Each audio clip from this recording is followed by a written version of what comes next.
नमस्कार साथियों, स्वागत है आप सभी का सर्वोदय कोचिंग अकेडमी में।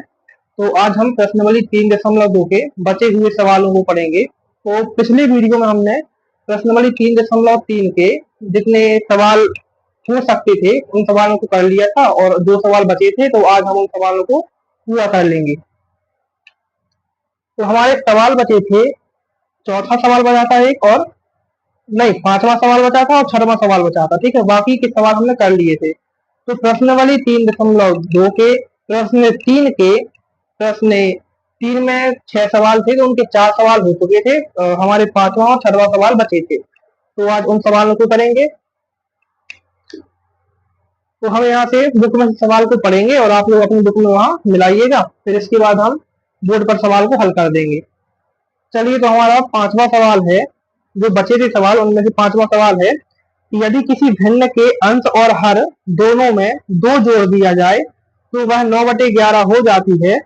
यदि अंश और हर दोनों में 3 जोड़ दिया जाए तो वह 5/6 हो जाती है। वह भिन्न ज्ञात कीजिए। ठीक है, तो इन्होंने कहा है कि कोई भिन्न है जिसके अंश और हर, देखो भिन्न जो संख्या बटे में होती है उन्हें हम भिन्न कहते हैं। ठीक है, इनके ऊपर वाली संख्या को अंश कहते हैं और नीचे वाली संख्या को हर कहते हैं।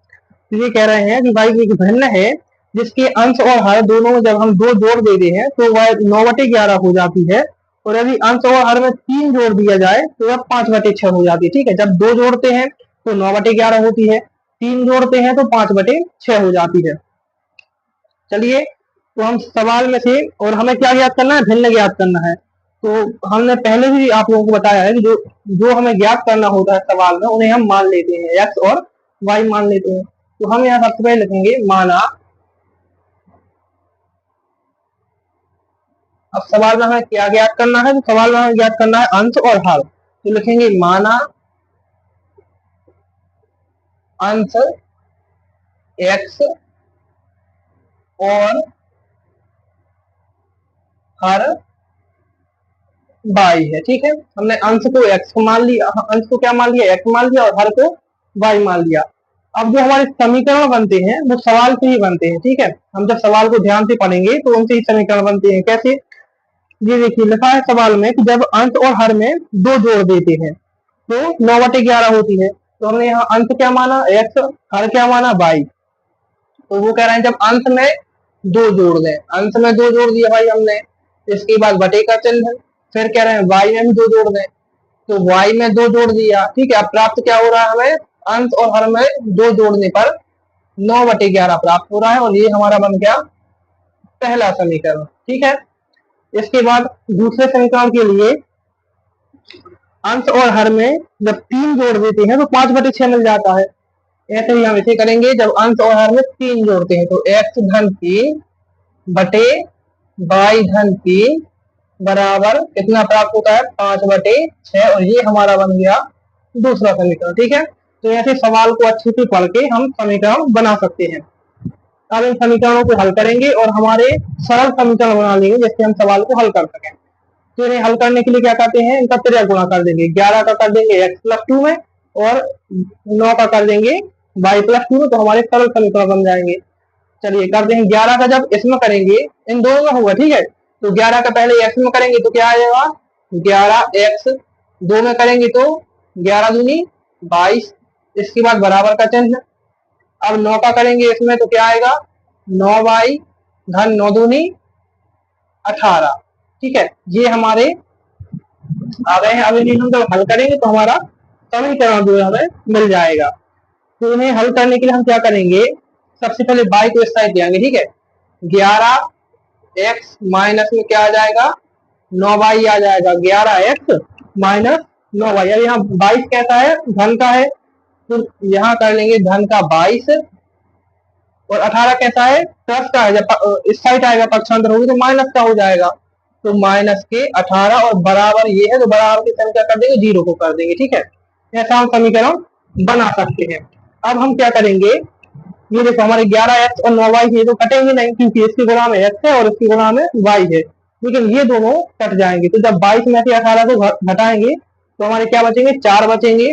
चलिए, 11x माइनस 9y बराबर धन क्योंकि धन की संख्या बड़ी है, तो 22 में से 18 को घटाया और हमें 4 प्राप्त हो गया। और क्या है बराबर के बाद 0। तो ये जो है हमारा पहला समीकरण बन के तैयार हो गया। इसे हम नाम देंगे समीकरण नंबर 1। अब इसी प्रकार से हम वो वाला समीकरण बना लेंगे। तो इसके लिए क्या करेंगे, 6 का गुणा करेंगे x धन 3 में, 5 का गुणा करेंगे y धन 3 में। चलिए 6 का करेंगे जब इसमें तो क्या आएगा 6x, इसे हम एक धन लिख देते हैं जैसे दोनों अलग अलग रहे। 6x धन 6 3 18 बराबर 5 का करेंगे 5 y धन 5 3 15। अब क्या करेंगे x और y की संख्या को एक साइड करेंगे और उन संख्याओं को भी हम एक साइड कर लेंगे। कैसे, तो करेंगे 6x माइनस 5y धन 18। अब 15 वहां प्लस का है, जब इस साइड आएगा तो माइनस का हो जाएगा, तो माइनस के 15 बराबर में 0 कर देंगे। इसे हम करेंगे 6x माइनस 5y। अब 18 में से जब 15 घटाएंगे तो प्लस की संख्या बड़ी है, तो प्लस के 3 बचेंगे, धन 3 बराबर में क्या आ जाएगा 0 आ जाएगा। ये हमारा बन के आ गया है समीकरण नंबर 2। अब ये हमारे समीकरण बन के तैयार हो चुके हैं। ठीक है, अब हमें इनके सवालों को हल करना है।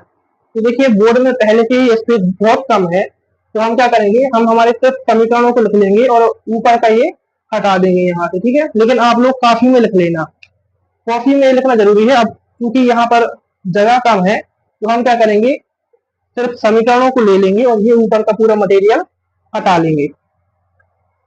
ठीक है, आप लोग कॉपी में से लिख लेना जरूर। इसे हम हटा लेंगे, सिर्फ लिखेंगे समीकरणों को। अब भाई क्योंकि बोर्ड में स्पेस बहुत कम है, तो लिख लेंगे 11x माइनस 9y धन 4 बराबर 0, ये पहला समीकरण। और 6x माइनस 5y धन 3 बराबर 0, ये दूसरा समीकरण। ठीक है, अब यहां से हम समीकरणों को हल करेंगे, लेकिन आप लोग जो है कॉपी में जितना हमने अभी पढ़ाया था पूरा लिख लेना। हमने तो हमारी मजबूरी है कि बताओ, वरना हम भी पूरा सवाल करते इस बोर्ड पर। चलो तो हम हल करते हैं। सबसे पहले क्या करेंगे, हम समीकरण 1 से हम x का मान निकाल लेंगे। ठीक है, तो कैसे निकालेंगे, चलिए यहाँ लिखते हैं, यहाँ एक लिख लेते हैं ताकि इस साइड भी हमारे सवाल हो जाए। अब कम जगह में बन जाएंगे सवाल, तो क्या करेंगे, यहाँ लिखेंगे समीकरण 1 से। समीकरण 1 हमारा क्या है, समीकरण 1 हमारा है 11x माइनस के 9y धन 4 बराबर 0, ये हमारा है समीकरण 1। अब जब x का मान निकालना है तो x की संख्या बराबर के इस साइड रहेगी, लेकिन बाकी की जो संख्या है वो बराबर के हम उस साइड पहुंचा देंगे। तो यहाँ माइनस के 9y है, तो वहां जाकर बराबर के उस साइड क्या हो जाएंगे प्लस के 9y। और धन के 4 है, बराबर के उस साइड जाएंगे तो माइनस के 4 हो जाएंगे। ठीक है, अब इसके बाद हमें x का मान निकालना है, तो हम क्या करेंगे, 11 है x के गुणा में, जब 11 को हम उस साइड पक्षांतर करेंगे तो ये आ जाएगा बटे में यानी भाग में। तो x बराबर 9y माइनस 4 बटे 11, और ये हमारा बन के आ गया है समीकरण नंबर 3। ठीक है, हमारा समीकरण नंबर 3 बन के यहाँ पर आ चुका है। अब हम क्या करेंगे, इस समीकरण नंबर 3 को जो है x के मान को समीकरण नंबर 2 में पुट कर देंगे, यानी x की जगह पर इस मान को रख देंगे, तो हमें y का मान वहां पे मिल जाएगा। चलिए हमारा आप क्या करेंगे, x का मान समीकरण 2 में रखने पर तो लिखेंगे x का मान समीकरण 2 में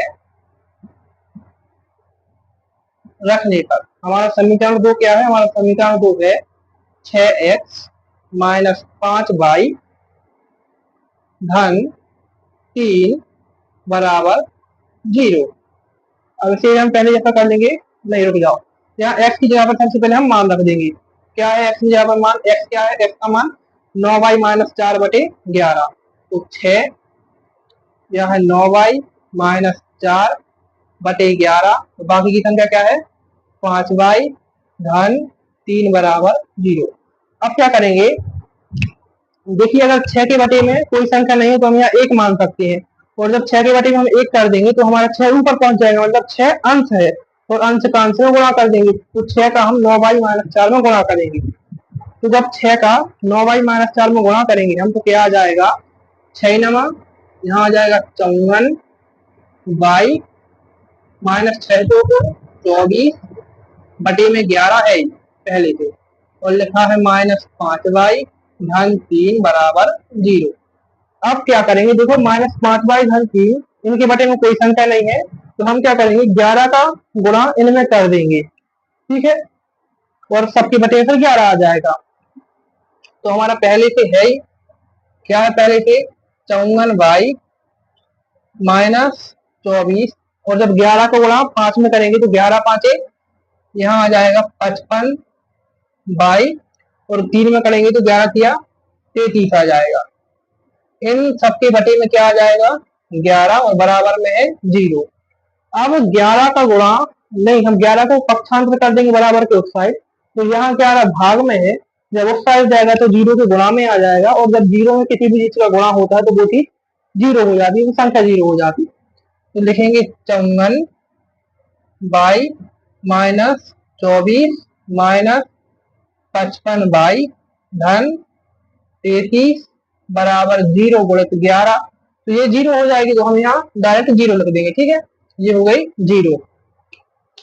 अब यहाँ से जो चीज घट रही है उसे घटा देंगे, जो जोड़ रही है उसे जोड़ देंगे।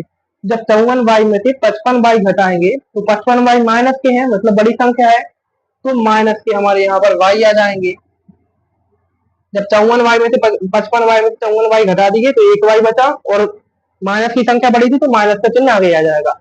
इसके बाद 33 में से हम 24 को घटाएंगे तो यहाँ पर धन की संख्या बड़ी है और ऋण की संख्या छोटी है, तो जब हम 33 में से 24 को घटाएंगे तो हमारे प्लस के यहाँ पर 9 बच जाएंगे, प्लस के 9 बराबर 0। अब हमें y का मान निकालने के लिए इस 9 को बराबर के उस साइड पक्षांतर करना पड़ेगा, तो यहाँ पर 9 प्लस में है, जब उस साइड करेंगे तो माइनस में आ जाएगा, तो माइनस के y बराबर माइनस के ही 9 हो जाएंगे। अब देखो y में भी माइनस है 9 में भी माइनस है, तो दोनों तरफ माइनस हो जाएगा, तो सेट प्लस हो जाएगी, तो माइनस माइनस प्लस, इन दोनों को हमने प्लस कर दिया तो हमारा क्या आ गया y बराबर 9। ये हमारा y बराबर 9 यहाँ पर तैयार हो गया। अब हमें x का मान निकालना है, तो इस y के मान को हम समीकरण 3 में रख देंगे, जिससे हमें x का मान प्राप्त हो जाएगा। तो यहाँ जगह थोड़ी सी कम है, तो हम यहाँ एक लाइन खींच देंगे और फिर सवाल कर देंगे, ठीक है, समझ लीजिएगा, बोलो समझ में तो आएगा। अब क्या करेंगे y का मान समीकरण 3 में, तो लिखेंगे y का मान समीकरण 3 में रखने पर, ठीक है, y का मान समीकरण 3 में रखने पर हमारा समीकरण 3 क्या है, तो हमारा समीकरण 3 है x बराबर 9y माइनस 4 बटे 11, ये हमारा समीकरण 3 है। अब जहां पर y लिखा है वहां पर हम y के मान को रख देंगे, तो x बराबर 9, y का मान क्या है 9 है, तो गुणा में 9 माइनस के 4 बटे 11, तो x बराबर 9 में 81 माइनस 4 आ जाएगा, तो 81 माइनस 4 बटे 11, और जब 81 में से 4 को घटाएंगे तो हमारा क्या बचेगा यहाँ पर 77 बचेगा, तो 77 बटे 11, और 11 में से 77 कितनी बार 7 बार, 11 7 77, तो x बराबर क्या आ गया यहाँ पर 7 आ गया, ठीक है।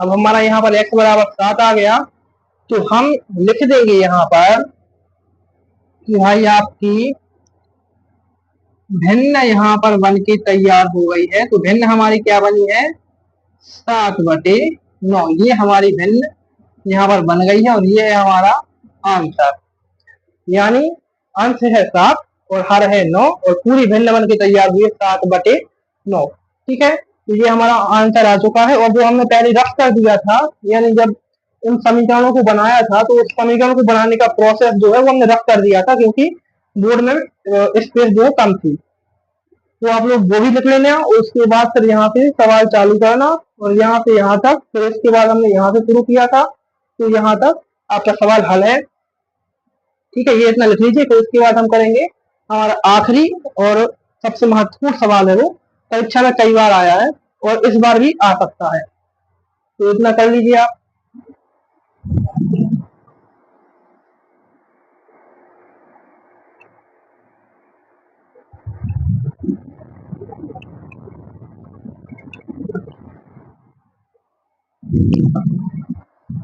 चलिए,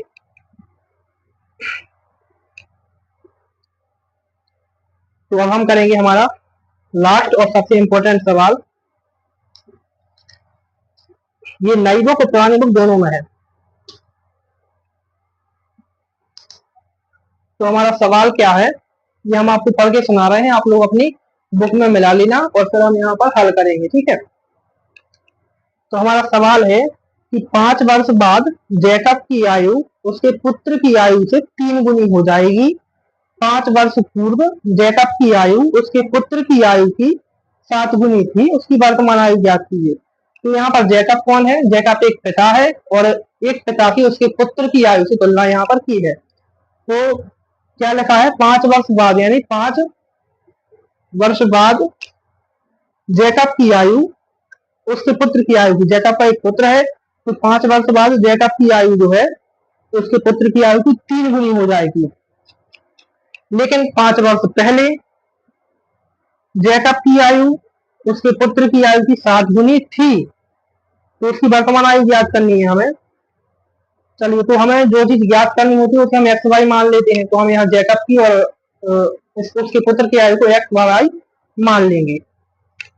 तो हम सवाल करेंगे, इसे रफ कर देते हैं। सवाल बहुत सरल है, बस थोड़ी सी मेहनत की जरूरत है। 1-2 बार प्रैक्टिस कर लेंगे तो आसानी से बनने लगेंगे। और इसमें समीकरण जो है सवाल को पढ़ने से ही आते हैं। ठीक है, अब जब सवाल को आप ध्यान से पढ़ेंगे तो समीकरण अपने आप आपके बनने लगेंगे। हमने ही बहुत प्रैक्टिस की है भाई, एक बार में किसी से नहीं बनता है, चाहे कितना ही बुद्धिमान हो।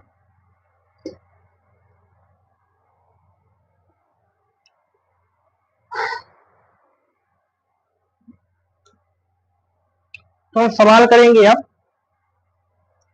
सवाल पढ़ेंगे, उससे हमारे जो वो है समीकरण बनेंगे। ठीक है, अब हमें ज्ञात क्या करना है? जैकब की और उसके पुत्र की वर्तमान आयु को ज्ञात करना है। तो हम यहाँ मान लेंगे, माना जैकब की वर्तमान आयु है और उसके पुत्र की वर्तमान आयु वाई है। लिख देंगे 5वां सवाल है। ठीक है, 5वां सवाल,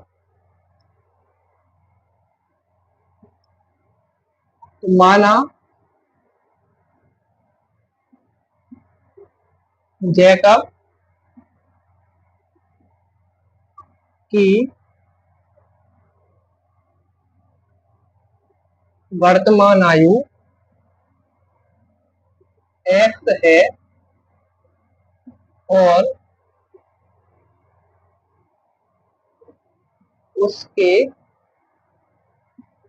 पुत्र की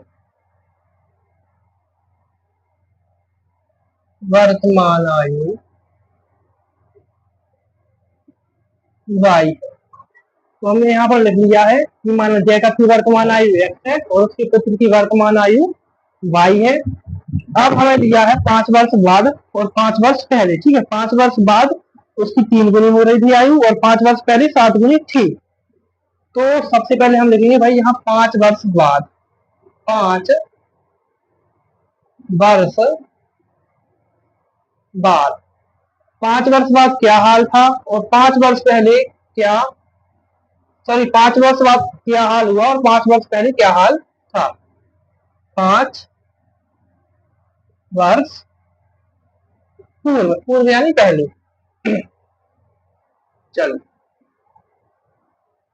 तो सबसे पहले हम सवाल के ऊपर की 2 लाइनों को पढ़ेंगे, क्योंकि वहां 5 वर्ष बाद वाला है।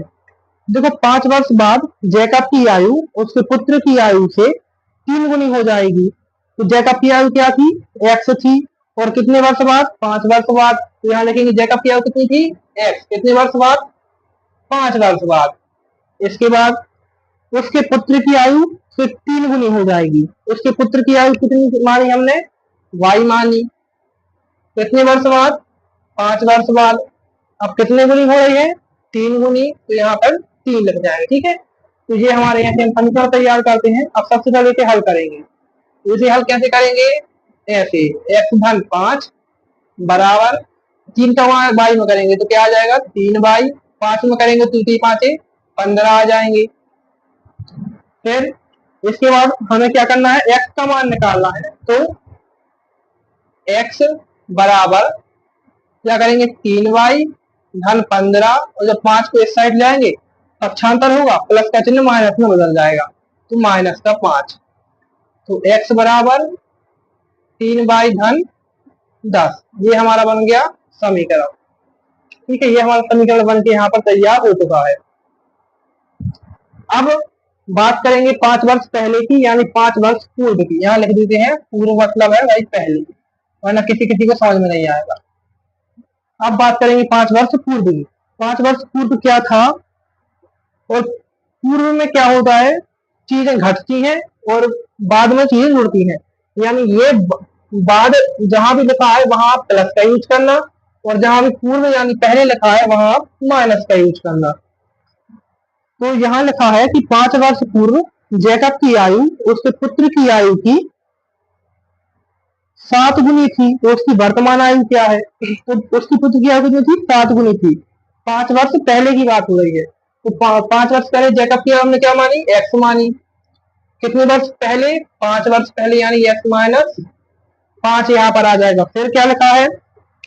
उसके पुत्र की आयु 7 गुनी थी। तो उसके पुत्र की आयु हमने क्या मानी? वाई। कितने वर्ष पहले? 5 वर्ष पहले। कितने गुनी थी? 7 गुनी थी।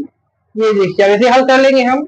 तो x माइनस 5 बराबर 7 पढ़ना 33, और सॉरी 7 का सबसे पहले y में होगा, तो 7 बाई माइनस 7 पन्ना 35। ये देखिए यहाँ पर ये तैयार हो चुका है। अब क्या करेंगे? यहाँ अब हम इस y को इस साइड ले आएंगे, तो x प्लस का है तो माइनस हो जाएगा, माइनस 7 बाई बराबर माइनस के 35 है, और जब माइनस का 5 उस साइड जाएगा तो प्लस का हो जाएगा, यहाँ प्लस के 5 लिख देंगे। अब हम ज्यादा सवाल को आगे बढ़ाएंगे नहीं। अब हम क्या करेंगे इसमें कि यहीं पे x का जो है ये मान हम यहीं से शुरू कर देंगे लिखना, तो हमारा सवाल जो है कम स्पेस में खत्म हो जाएगा। ठीक है, और सरल भी हो जाएगा। और उसके पहले हम क्या करेंगे? देखो माइनस के 35 है, प्लस के 5 है, तो हम इसे आगे पीछे भी लग सकते हैं, जिससे आपको सवाल करने में सहूलियत हो, माइनस का चिन्ह आड़े ना आए। तो हम क्या करेंगे? यहाँ कर देंगे 5, और माइनस के 35 थे तो माइनस के, ज्यादा का क्या सवाल है उसमें कुछ गड़बड़ी नहीं हुई है। तो x माइनस 7 बाई बराबर 5 माइनस 35। अब हम यहाँ पर x का मान रख देंगे, जिससे हमारे y का मान प्राप्त हो जाएगा। चलिए, तो x का मान क्या है? x का मान है 3 वाई धन 10। तो x की जगह पर मान रखेंगे 3 वाई धन 10। बाकी का सवाल माइनस 7 वाई बराबर 5। देखो अब जब 35 में से 5 को घटाएंगे तो माइनस के 30 बचेंगे। ये हमारे यहाँ पर आ गए हैं कितने? माइनस के 30। तो क्या बन गया? 3 वाई धन 10 माइनस 7 वाई और माइनस के 30। अब देखो यहाँ पर 7 वाई माइनस के हैं, 3 वाई प्लस के हैं, तो 7 वाई यहाँ पर बड़ी संख्या है। जब घटाएंगे तो माइनस के हमें 4 मिल जाएंगे, क्योंकि माइनस की संख्या बड़ी थी। तो माइनस के यहाँ पर 4 वाई धन 10 बराबर माइनस के 30। अब क्या करेंगे? हम इस 10 को उस साइड पक्षांतर कर देंगे। ठीक है, तो माइनस के 4 वाई बराबर माइनस के 30 पहले से थे यहाँ, फिर 10 भी इस साइड आ गए, तो 10 प्लस के थे, यहाँ आ जाएंगे तो माइनस के हो जाएंगे। अब देखो माइनस माइनस की संख्या जुड़ जाती है, लेकिन जो चिन्ह होता है वो माइनस का होता है। तो यहाँ क्या आ जाएगा? 4 वाई बराबर माइनस माइनस जुड़ जाएंगे, तो माइनस के यहाँ पर 40 आ जाएंगे। अब हमें y का मान चाहिए, तो हम क्या करेंगे? इस 4 को इस साइड पक्षांतर करेंगे, तो यहाँ 4 गुणा में है वो सट जाएगा, 40 के भाग में हो जाएगा, नहीं बटे में हो जाएगा। तो y बराबर -40 बटे में -4, यहाँ दोनों तरफ माइनस है, अंत में भी हर में भी, तो माइनस माइनस प्लस हो जाएंगे। इसके बाद 4 की 40 कर जाएंगे 10 बार, और हमारा y का मान निकल कर आया है y बराबर 10। अब हमें ज्ञात करना है x का मान। तो हम क्या करेंगे, y के मान को समीकरण जो है हमारा 1 में रख देंगे। ठीक है, तो यही हल कर दें कि यहाँ हल करें? चलिए यहाँ हल कर देते हैं।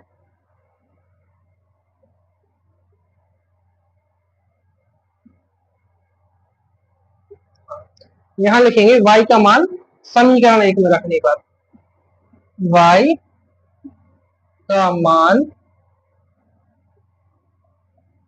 समीकरण 1 में रखने पर। ठीक है, हमारा समीकरण 1 क्या था, x बराबर 3y धन 10, तो x बराबर 3y धन 10। यहाँ y की जगह पर हम y का मान रख देंगे। तो x बराबर y का मान क्या था, 10 था, तो 3 गुणे 10 धन 10, तो x बराबर कितना आ जाएगा, 10 दिया 30 धन 10, तो x बराबर आ जाएगा हमारा 40। ये हमारा x का मान आ गया, ये हमारा y का मान आ गया। इसके बाद हम क्या करेंगे, अब यहाँ लिख देंगे y की पिता की वर्तमान आयु और पुत्र की वर्तमान आयु। तो लिखेंगे पिता की वर्तमान आयु क्या मानी थी हमने, x मानी थी, तो x बराबर कितनी आई यहाँ पर 40। और यहाँ जगह नहीं है नीचे, तो हम यहाँ कर देंगे पुत्र की। ठीक है, पुत्र की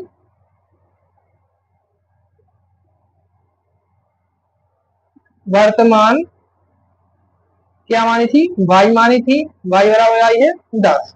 तो देखिए पिता की वर्तमान आयु निकल कर आई है 40 और पुत्र की वर्तमान आयु निकल कर आई है 10। और यहाँ पर हमारा सवाल होता है समाप्त, और प्रश्नावली 3.3 यहाँ पर हो गई है समाप्त। इसके बाद हम करेंगे प्रश्नावली 3.2 समाप्त हुई है। इसके बाद हम करेंगे प्रश्नावली 3.3 अगले वीडियो में। ठीक है, और इस वीडियो को बंद करने से पहले हम आपको बता दें कि ये सवाल इतनी आसानी से होंगे नहीं। ठीक है, इन सवालों को हल करने के लिए आपको बहुत प्रैक्टिस की जरूरत पड़ेगी, और ये नहीं बाकी के और आगे जो सवाल आएंगे और जो आने वाले हैं, तो उनके लिए आपसे प्रैक्टिस लगेगी। ठीक है, क्योंकि मैथ का एक साधारण सा रूल है, सिर्फ प्रैक्टिस। मैथ बिना प्रैक्टिस के आपसे होगी नहीं, और इसमें जल्दबाजी करने की कोई जरूरत है नहीं। ठीक है, क्योंकि आप धीरज रखिए और आराम से करते चलिए, तो आसानी से मैथ चलती रहेगी। और इसके लिए मैं 4 लाइन बता देता हूँ। देखिए, ये कबीर की पंक्ति की है कि धीरे धीरे रे मना, धीरे सब कुछ होए, और माली सींचे 100 घड़े, ऋतु आए फल होए। तो हमें हमारा काम करते रहना है यहाँ पर। ठीक है, और फल की चिंता नहीं करनी है, ये गीता में भी लिखा है।